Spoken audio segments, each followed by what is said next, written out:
Hello students, आज हम बात करेंगे ऑर्गेनिक केमिस्ट्री एंड क्लासिफिकेशन का। ठीक है, ऑर्गेनिक केमिस्ट्री क्या होती है? बेसिकली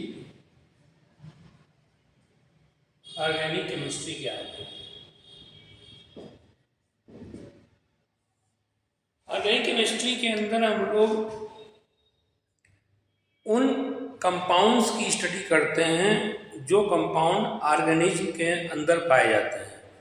जैसे प्लांट्स और एनिमल्स में जो पाए जाते हैं उनको हम लोग ऑर्गेनिक केमिस्ट्री के अंदर स्टडी करते हैं। या जो फ्यूल्स वगैरह जो हैं, जो फॉसिल फ्यूल्स जो ज़मीन के अंदर होते हैं उनको, जैसे petrol, diesel, kerosene oil, methane, ये सब इनकी स्टडी हम लोग किए जाते हैं। ऑर्गेनिक केमिस्ट्री में दो तरीके के कंपाउंड्स होते हैं, एक तो हाइड्रोकार्बन और उनके डेरिवेटिव, जिसमें हाइड्रोकार्बन्स को हम लोग पेरेंट यानी गार्जियन जो है वो कहा जाता है। जो हाइड्रोकार्बन्स होते हैं वो हमारे पेरेंट्स ऑर्गेनिक कंपाउंड होते हैं, और पेरेंट हाइड्रोकार्बन के जो डेरिवेटिव होते हैं उन कंपाउंड्स को भी ऑर्गेनिक कंपाउंड कहा जाता है। ठीक है, तो ऑर्गेनिक केमिस्ट्री के अंदर हम लोग क्या करते हैं, पहली बात तो उन कंपाउंड की स्टडी करते हैं जो जनरली हमारे लिविंग बीइंग में पाए जाते हैं। इसीलिए अगर ऑर्गेनिक कहाँ से आया? ऑर्गेनिज्म से वर्ड आया है। तो उन कंपाउंड की स्टडी करते हैं जो हमारे लिविंग बीइंग में, प्लांट और एनिमल में पाए जाते हैं, सेलुलोज, प्रोटीन, ठीक है, अल्कोहल, स्टार्च, ये सब कार्बोहाइड्रेट, ये सब हमारे फैट, ये सब हमारे क्या हैं, लिविंग बीइंग से ओरिजिन। या जैसे मान लो मेथेन, एथेन, जो फ्यूल जैसे पेरोसिन, पेट्रोल, वैक्स, पेट्रोलियम जेली वगैरह, ये सारे कंपाउंड ऑर्गेनिक कंपाउंड। लेकिन ऑर्गेनिक कंपाउंड अगर बेसिकली क्लासीफाई कर दो ही तरीके से होते हैं, हाइड्रोकार्बन और उनके डेरिवेटिव। ठीक है, तो अगर हम एक वर्ड कहें तो ऑर्गेनिक केमिस्ट्री क्या है? तो organic chemistry is the study of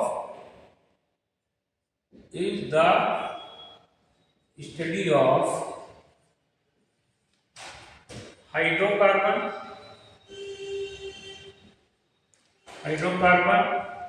and their derivative. Organic chemistry क्या है? Study of hydrocarbon and their derivative. जैसे आप देखें, जैसे मान लो हमारा क्या है, एक हाइड्रोकार्बन जैसे RH, कोई हाइड्रोकार्बन है, ठीक है, और उसमें से हम H हटा दें, अगर H को रिप्लेस कर दें और कोई फंक्शनल ग्रुप हम लगा दें, मान लो OH लगा दें, ठीक है, तो ये क्या है, हमारा एक हाइड्रोकार्बन है, मान लीजिए कोई एल्केन है, ठीक है, एल्केन है, और इससे हमारा क्या बन गया, ये हमारा अल्कोहल बन गया है। ठीक है, ये क्या है, डेरिवेटिव, ये एल्केन से ड्राइव है। OH क्या है, फंक्शनल ग्रुप है, उसको लगा दिया तो हमारा ये क्या बन गया, अल्कोहल बन गया। ठीक है, जैसे मान लो यहाँ पे CH4 है, मीथेन है, इससे एक H हमने हटा के एक OH लगा दिया तो क्या बन गया, CH3OH बन गया। तो ये मीथेन भी ऑर्गेनिक कंपाउंड है, लेकिन ये क्या है, ये हाइड्रोकार्बन है, ये क्या है, हमारा डेराइव्ड है, यानी ये मिथाइल अल्कोहल जो बन रहा है ये हमारा क्या है, डेराइव्ड। तो organic chemistry is the study of hydrocarbon and their derivative. ठीक है, तो उनमें उन कंपाउंड की स्टडी की जाती है जो कंपाउंड्स प्लांट्स और एनिमल्स से पाए जाते हैं। क्लियर?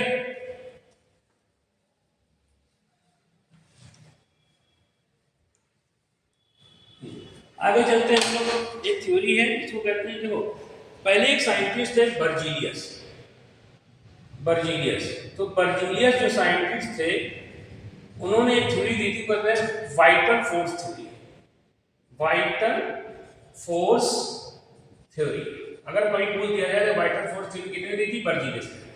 तो बर्जीलियस वाइटल फोर्स थ्योरी थी, क्या कहती थी कि ऑर्गेनिक कंपाउंड जो होते हैं केवल लिविंग बीइंग के अंदर बन सकते हैं, लिविंग बीइंग के अंदर ही बनेंगे, यानी इनको हम बाहर, यानी ऑर्गेनिज्म से बाहर, यानी लैब के अंदर इनको हम बना नहीं सकते। ये वाइटल फोर्स थ्योरी बर्जीलियस, इसके हिसाब से ये माना जाता था। ठीक है, ये थ्योरी बहुत दिन तक चली, इसको माना गया कि ऑर्गेनिक कंपाउंड को बाहर नहीं, इसलिए एक सेल के अंदर ही, जैसे मान लो क्लोरोफिल एक ऑर्गेनिक कंपाउंड है तो वो प्लांट के अंदर ही पाया जाएगा, उसको लैब में हम बना नहीं सकते। या जैसे यूरिया एक ऑर्गेनिक कंपाउंड है, उसको हम मान सकते थे, लैब में बना नहीं सकते। तो पहले एक थ्योरी यही चलती थी, वाइटल फोर्स के हिसाब से ये था कि ऑर्गेनिक कंपाउंड को आप क्या करें, केवल ऑर्गेनिक कंपाउंड प्लांट के अंदर, एनिमल के अंदर ही बनेंगे, यानी लिविंग बीइंग के अंदर ही बनेंगे, उनको हम बाहर लैब में सिंथेसाइज नहीं कर सकते, या उन्हीं से हम प्राप्त कर सकते हैं प्लांट और एनिमल से, ठीक है। तो वो थ्योरी क्या थी? वाइटल फोर्स थ्योरी, ठीक है। लेकिन वाइटल फोर्स थ्योरी जो थी, एक साइंटिस्ट थे फ्रेडरिक वोलर साइंटिस्ट थे फ्रेडरिक वोलर। इन्होंने क्या किया, ये अमोनियम साइनेट को गर्म कर रहे थे, अमोनियम साइनेट NH4Cl, अमोनियम साइनेट को गर्म कर रहे थे, अमोनियम साइनेट को गर्म कर रहे थे। यहाँ प्लस चार अमोनियम आयन, ये साइनेट आयन, नेगेटिव आयन है। ये हमारा अमोनियम साइनेट एक ऐसा कंपाउंड है, इनऑर्गेनिक कंपाउंड है। तो इनऑर्गेनिक कंपाउंड को ये हीट कर रहे थे, इसको उन्होंने हीट किया, हमें ये पता नहीं था, और ये क्या हुआ, ये हमारा किसमें चेंज हो गया, आपका यूरिया में चेंज हो गया, NH2C double bond O NH2, ठीक है। ये हमारा NH2C double bond NH2 urea में चेंज हो गया। और यूरिया एक ऐसा कंपाउंड हो जो कैसा है, ऑर्गेनिक कंपाउंड। आप जानते हो बहुत से ऑर्गेनिक क्या करते हैं, यूरिया अगर एक्सक्रीट करते हैं, यानी यूरिया निकालते हैं, तो यूरिया क्या है, ऑर्गेनिक कंपाउंड है, और ये हमारा ऑर्गेनिक। तो ये वोलर साहब ने क्या किया, ये लैब के अंदर बना था, किसमें बना था, लैब में, ये लैब में बन गया था, और इनऑर्गेनिक कंपाउंड से ऑर्गेनिक कंपाउंड बन गया। तो इसकी ये वाइटल फोर्स थ्योरी यहाँ से क्या हो गई, कैंसिल आउट हो गई। यानी वोलर ने क्या किया, ये वाइटल फोर्स थ्योरी को, इसके वाइटल फोर्स VFT थ्योरी को क्या किया इन्होंने, वोलर ने क्या किया, इसको कैंसिल कर दिया। यानी इसके मतलब ये था कि ऑर्गेनिक कंपाउंड को हम लोग लैब में भी फॉर्म कर सकते हैं। उसके बाद बहुत सारे ऑर्गेनिक कंपाउंड बने, जैसे मेथेन बन गई थी, ठीक है, NCERT में दिया हुआ मेथेन, और आपका एसिटिक एसिड, ये सारे कंपाउंड भी लैब में बनते रहे हैं। यानी यहाँ से ये जनरेट हो गया कि organic compound can be synthesised in the lab. तो वाइटल फोर्स थ्योरी क्या होगा, यहाँ से ये कैंसिल हो गई। तो कभी भी पूछ दिया जाए वाइटल फोर्स थ्योरी को किसने कैंसिल किया था, तो आप याद रखिए वोलर ने कैंसिल किया था। पहला ऑर्गेनिक कंपाउंड कौन सा बना था लैब में, याद रखिएगा यूरिया। फर्स्ट ऑर्गेनिक कंपाउंड जो लैब में फॉर्म हुआ था उसको क्या कहते हैं हम लोग, यूरिया कहते हैं। क्लियर, चलिए उसके बाद हम लोग आते हैं, जैसे अब देखो ऑर्गेनिक कंपाउंड जो होते हैं बने कितने एलिमेंट्स होते हैं, याद रखिए। अगर हम पूरी बात करें तो याद रखिए, अगर टोटल कंपाउंड्स अर्थ पे हमारे इतने हैं, तो टोटल कंपाउंड्स अर्थ में इतने हैं, तो मान लो केवल हमारे बहुत कम इतने, अगर मान लो इनऑर्गेनिक कंपाउंड हमारे होते हैं, तो इतने सारे जो कंपाउंड हैं ये हमारे कैसे हैं, ऑर्गेनिक कंपाउंड। इतने इनऑर्गेनिक कंपाउंड हैं, तो इतने ऑर्गेनिक कंपाउंड। तो ऑर्गेनिक कंपाउंड इतने ज़्यादा हैं, कुछ कहने के नहीं, उसका बहुत ज़्यादा ऑर्गेनिक कंपाउंड पाए जाते हैं, अनगिनत इनफाइनाइट नंबर में ऑर्गेनिक कंपाउंड का नंबर बहुत ज़्यादा है। तो इसका रीजन क्या है, ठीक है। ऑर्गेनिक कंपाउंड का नंबर इतना ज़्यादा क्यों होता है, तो इसकी बैकबोन क्या है ऑर्गेनिक कंपाउंड की। हमारी बैकबोन, जैसे हमारी ये बैकबोन है, इस पे हम लोग खड़े रहते थे, बैकबोन ना हो, बोन्स ना हो, तो हमारा कुछ ना ही शेप साइज कुछ होगा ही नहीं, हम लोग क्या करेंगे, बांस का एक टुकड़ा हो जाएंगे। इसी तरीके क्या है ऑर्गेनिक कंपाउंड में अगर देखा जाए तो इन्हें बैकबोन क्या है, कार्बन। बैकबोन क्या है, कार्बन। तो ऑर्गेनिक कंपाउंड्स, ऐसा अगर कोई कंपाउंड ऑर्गेनिक है तो पक्का उसमें कार्बन होगा, ठीक है, तो पंखा उसमें कार्बन होगा। तो ऑर्गेनिक कंपाउंड कुछ ही एलिमेंट से बना होता है।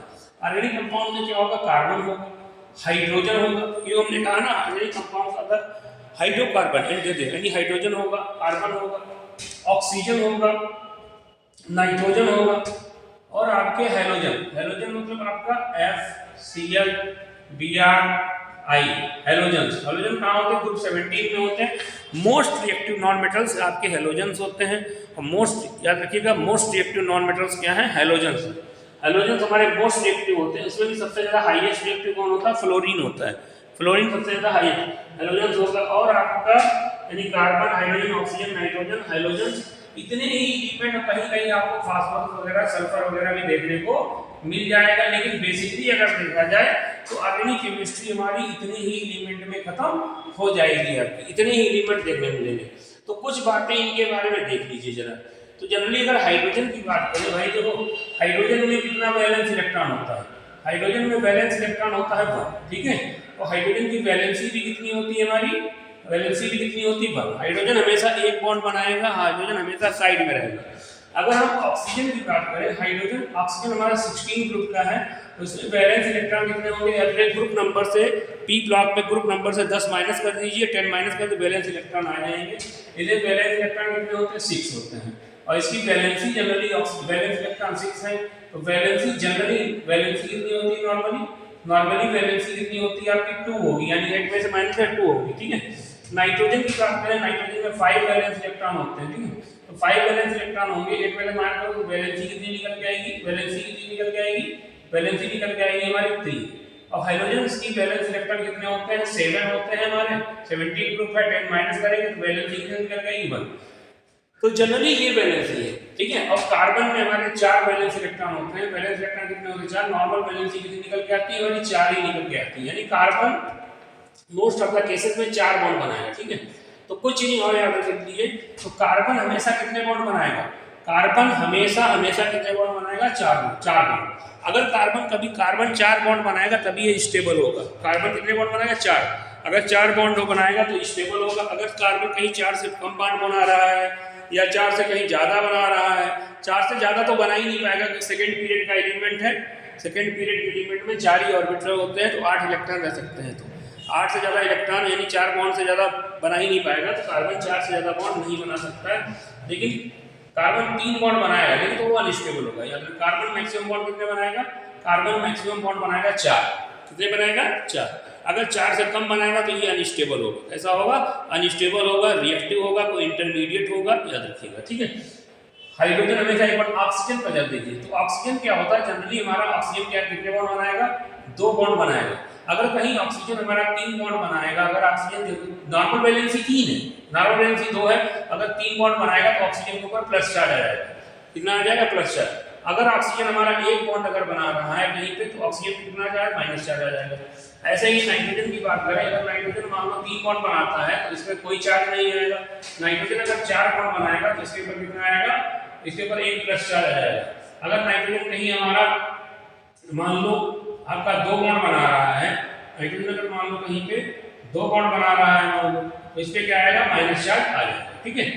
इस तरीके से अगर नाइट्रोजन कहीं पे, अगर मान लो हाइड्रोजन 3 बॉन्ड ये इतना है, ठीक है। उसके बाद क्या है, हाइड्रोजन जनरली हमारा 1 बॉन्ड हमेशा बनाएगा, ठीक है। तो इस चीज को याद रखिए। वैलेंस इलेक्ट्रॉन याद रखिए, कार्बन में कितने वैलेंस इलेक्ट्रॉन है, 4। तो कार्बन जनरली कितने बॉन्ड बनाएगा, कार्बन हमेशा 4 बॉन्ड फॉर्म करेगा, कार्बन हमेशा 4 बॉन्ड फॉर्म करेगा। ऑक्सीजन जनरली 2 बॉन्ड बनाएगा, जब कभी 1 बॉन्ड बनाएगा सिर्फ माइनस चार्ज आएगा, 3 बॉन्ड बनाएगा तो प्लस चार्ज आएगा। बहुत इंपॉर्टेंट याद रखिएगा। हाइड्रोजन हमेशा कितना बॉन्ड बनाएगा, हाइड्रोजन हमेशा 1 बॉन्ड बनाएगा। नाइट्रोजन नॉर्मली 3 बॉन्ड बनाएगा, जब 4 बनाएगा तो इससे प्लस चार्ज आएगा, कितना आ जाएगा, प्लस चार्ज।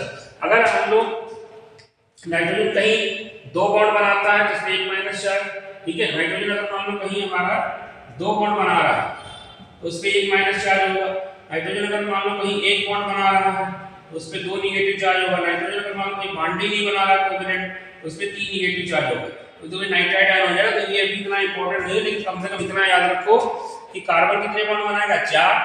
कितना बनाएगा, 4। ऑक्सीजन कितने बनाएगा, 2, ठीक है। अगर 1 बॉन्ड बनाया सिर्फ नेगेटिव चार्ज, ऑक्सीजन 3 बॉन्ड बनाएगा तो प्लस चार्ज। हाइड्रोजन में कितना 1 बॉन्ड बनाएगा, ठीक है। नाइट्रोजन में तो 3 बॉन्ड बनाएगा, अगर 4 बनाएगा तो प्लस चार्ज। हाइड्रोजन में 1 बॉन्ड बनाएगा, क्लियर। इस चीज को आप नोट कर लीजिए।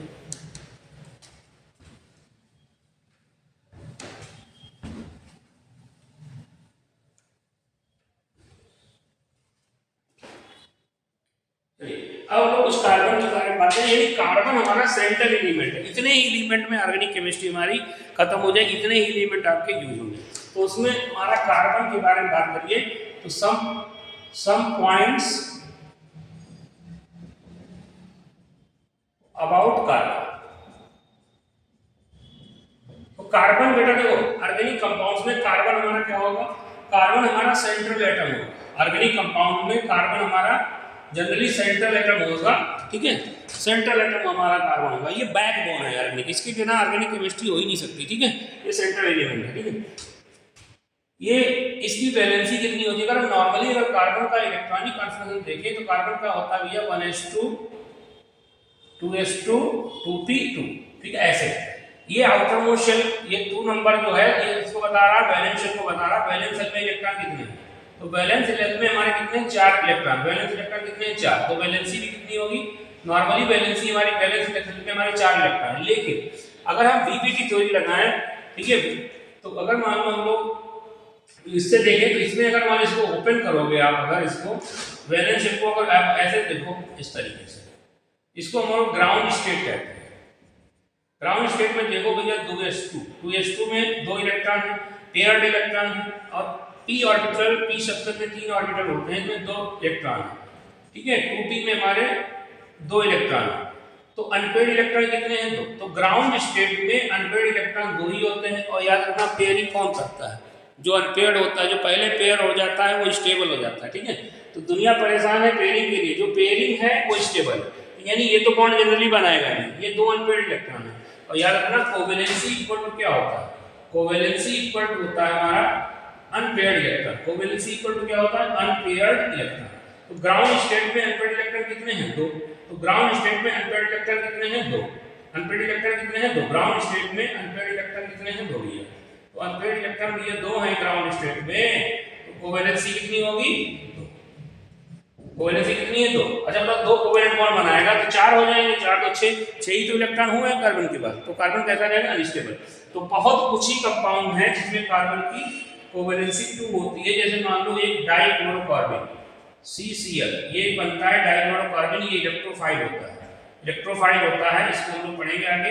एक मेथाइलिन CH2, यहाँ भी आपका कार्बन हमारा 2 बॉन्ड बनाता है, इसको भी एज ए इलेक्ट्रोफाइल आप ट्रीट करेंगे, ठीक है। अब इलेक्ट्रोफाइल क्या होता है आगे पढ़ेंगे, फिलहाल एक पॉइंट याद रखिए, ठीक है। ऐसी रिएक्टिव स्पीसीज जिनकी ऑक्टेट पूरी नहीं होती उनको हम लोग क्या कहते हैं? इलेक्ट्रोफाइल।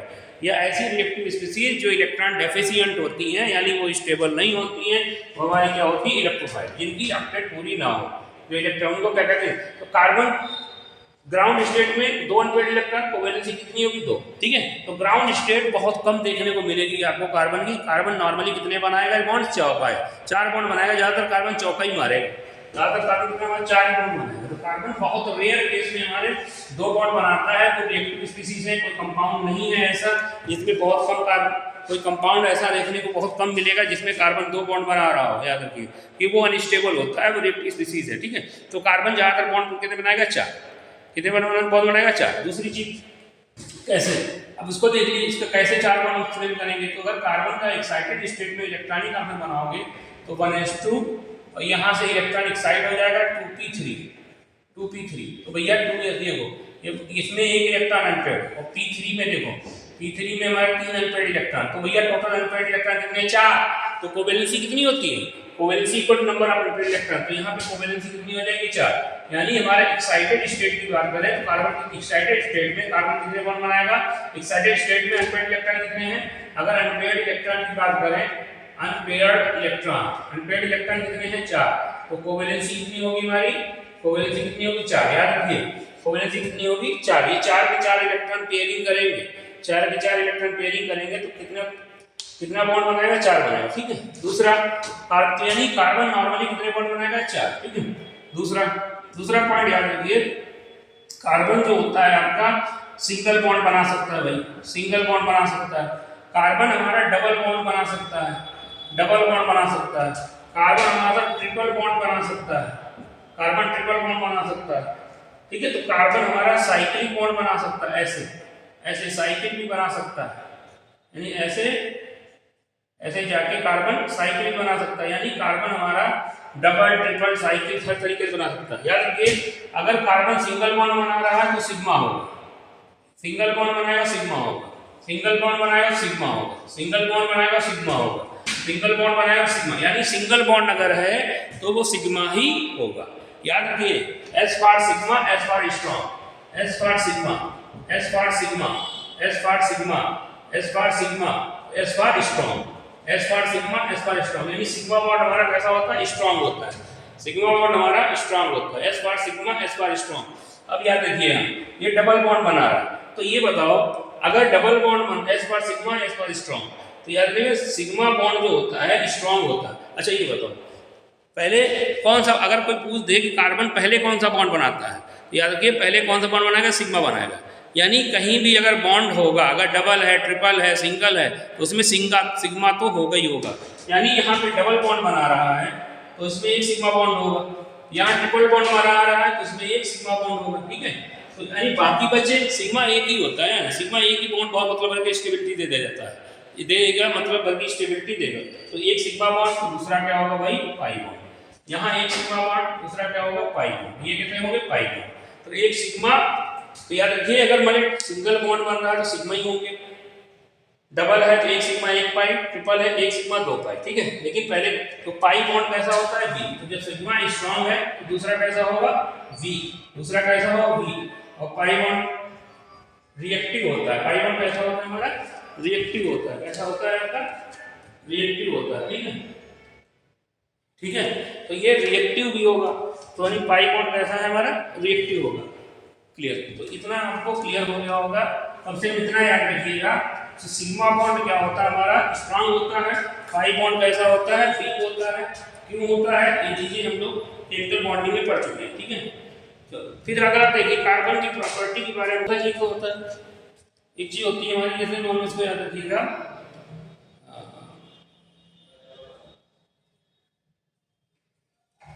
एक पॉइंट होता है जैसे मान लो होता है आपका कैटिनेशन। तो कैटिनेशन मतलब होता है self linking property, self linking property. तो सेल्फ लिंकिंग प्रॉपर्टी अगर पूछा जाए तो सबसे ज्यादा किसमें होती है, self linking property is highest in carbon. Carbon में सबसे ज्यादा इन पीरियोडिक टेबल, यानी पीरियोडिक टेबल में सबसे ज्यादा सेल्फ लिंकिंग प्रॉपर्टी किसमें होती है, कार्बन के अंदर। कैटिनेशन यानी सेल्फ लिंकिंग प्रॉपर्टी कार्बन में होती है। तो इसी वजह से कार्बन क्या करता है, सीधी सीधी चेन, सीधी चेन, साइक्लिक चेन, कई तरीके की चेन हमारा बना लेता है, ठीक है। तो इस तरीके से आप इसको याद रखेंगे। दूसरा, अगर मान लीजिए कार्बन की बात करें तो एक तो याद रखिए जैसे कार्बन कैसा कैसा देखने को मिल सकता है। तो कार्बन की अगर मान लो हम स्ट्रक्चर की बात करें, तो कार्बन अगर स्ट्रक्चर की बात करें तो स्ट्रक्चर कार्बन का, एक तो देखो कार्बन हमारा इस तरीके से हो सकता है, एक कार्बन हमारा इस तरीके से हो सकता है, ठीक है। एक डबल बॉन्ड बना रहा है, दो सिंगल बना रहा होगा। एक कार्बन हमारा इस तरीके से हो सकता है, ठीक है। एक कार्बन हमारा इस तरीके से भी हो सकता है। तो तीनों मतलब क्या है, स्ट्रक्चर यहाँ पे क्या है, सिग्मा एंड पाई, ठीक है। तो एक क्वेश्चन आता है सिग्मा एंड पाई। यहाँ क्या है, हाइब्रिडाइजेशन, हाइब्रिडाइजेशन बड़ा आसान होता है। और यहाँ क्या है, बॉन्ड एंगल, बॉन्ड एंगल। तो देखो अगर इस तरीके से कार्बन है, ठीक है, अगर चारों चारों सिग्मा बॉन्ड, देखिए याद रखना, जो हाइब्रिडाइजेशन होता है, हाइब्रिडाइजेशन निकालने के लिए हम लोग क्या करते हैं, हाइब्रिडाइजेशन निकालने के लिए हम लोग क्या करते हैं, हाइब्रिडाइजेशन निकालने के लिए हम लोग सिग्मा बॉन्ड और प्लस लोन पेयर काउंट करते हैं, लोन पेयर काउंट करते हैं। अगर sigma bond plus lone pair 2 आ जाए तो sp, sigma bond lone pair 3 आ जाए तो sp2, sigma bond plus lone pair 4 आ जाए तो sp3, sigma bond plus lone pair 5 आ जाए sp3d, और सिग्मा बॉन्ड लोन पेयर 6 आ जाए तो sp3d2, और 7 आ जाए तो sp3d3। तो यहाँ देखो भैया, लोन पेयर तो है नहीं, कार्बन में 4 वैलेंस इलेक्ट्रॉन थे, 4 के 4 शेयरिंग में चले गए, और सिंगल बॉन्ड बन रहा, सिंगल बॉन्ड बन रहा तो सिग्मा ही होगा, 1 2 3, ठीक है, 1 2 3 और 1 4। तो 4 सिग्मा बॉन्ड है, यानी सिग्मा कितने हैं, 4, पाई कितना है, 0। तो पाई बॉन्ड 0 है, तो यानी 4 सिग्मा बॉन्ड है। और 4 अगर सिग्मा बॉन्ड है तो सिग्मा बॉन्ड तो लोन पेयर अगर 4 आ जाएगा तो हाइब्रिडाइजेशन कौन सा होगा भाई, हाइब्रिडाइजेशन हो जाएगा भाई sp3। बॉन्ड एंगल की बात करें तो जब 4 बॉन्ड बनते हैं तो याद रखिए बॉन्ड एंगल जो होता है ये आपका टेट्राहेड्रल स्ट्रक्चर बनके आएगी 109 डिग्री 28 मिनट, 109 डिग्री 28 मिनट का स्ट्रक्चर बनके आएगा। अगर इस तरीके का है तो इसमें भाई एक सिग्मा, दो सिग्मा, डबल है तो इसमें एक सिग्मा एक पाई होगा। हमें सिग्मा मतलब है, sigma lone pair, lone pair है ये, तो 3 सिग्मा है, पाई कितना है 1। हाइब्रिडेशन कौन सा होगा, sp2, ठीक है। बॉन्ड एंगल कितना होगा हमारा, बॉन्ड एंगल होगा हमारा, बॉन्ड एंगल कितना होगा हमारा 120 डिग्री, ठीक है। अगर शेप की बात करें, अगर हम यहाँ पे शेप की बात करें तो शेप इसमें भैया कैसा हो जाएगा, टेट्राहेड्रल। तो कार्बन के अराउंड टेट्राहेड्रल होगा, इसमें हमारा कैसा होगा, ट्राई गोनल प्लेनर, ठीक है। अगर मान लो इस तरीके का बन के आता है तो इसमें हमारे कितने 2 सिग्मा है और 2 पाई, तो 2 सिग्मा 2 पाई, हाइड्रेशन कौन सा होगा आपका sp निकल के आएगा, सिग्मा बॉन्ड 2 है तो sp, शेप एंगल कितना होगा 180 डिग्री और शेप कैसी हो जाएगी लीनियर। ऐसे यहाँ भी 1 सिग्मा 1 सिग्मा, 1 सिग्मा यहाँ है 2 पाई हो जाएंगे, ठीक है, 2 सिग्मा है 2 पाई है तो sp हो जाएगा और शेप और एंगल कितना होगा 180 डिग्री, तो ये कैसी हो जाएगी लीनियर, कैसे हो जाएगी लीनियर। तो इस तरीके से आपको ये याद रखिए। तो ये क्वेश्चन अगर हाइड्रेशन निकालने को आता है तो आप यहाँ से कर लीजिए।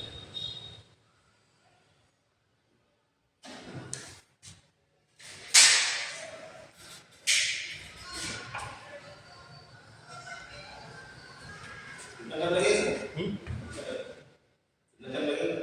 10 minute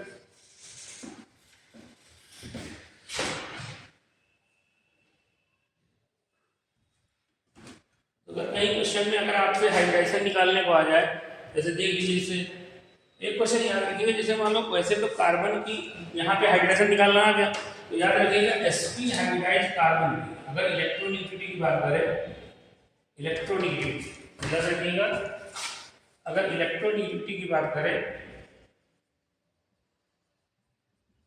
electronegativity sp hybridised carbon की जो होती है इलेक्ट्रोनेगेटिविटी ज़्यादा होती है देन sp2 हाइब्रिडाइज्ड कार्बन और इससे कम sp3 हाइब्रिडाइज्ड कार्बन। रीजन क्या होता है, sp हाइब्रिडाइज्ड कार्बन के अंदर जितना s कैरेक्टर बढ़ेगा, ठीक है, इसकी इलेक्ट्रोनेगेटिविटी बढ़ती चली जाती है, s ऑर्बिटल न्यूक्लियस के ज़्यादा क्लोज रहता है तो उतना ज़्यादा अट्रैक्शन होता है। इसको आपको पॉइंट का भी हम लोग आगे चल के यूज करेंगे, ठीक है। फिर उसके बाद आता है हमारा, तो ये हो गया जैसे हाइड्रेशन निकालने क्वेश्चन पूछा जाता है, जैसे मान लो CH3 CH double bond CH C triple bond C और मान लो ये C ये O इधर H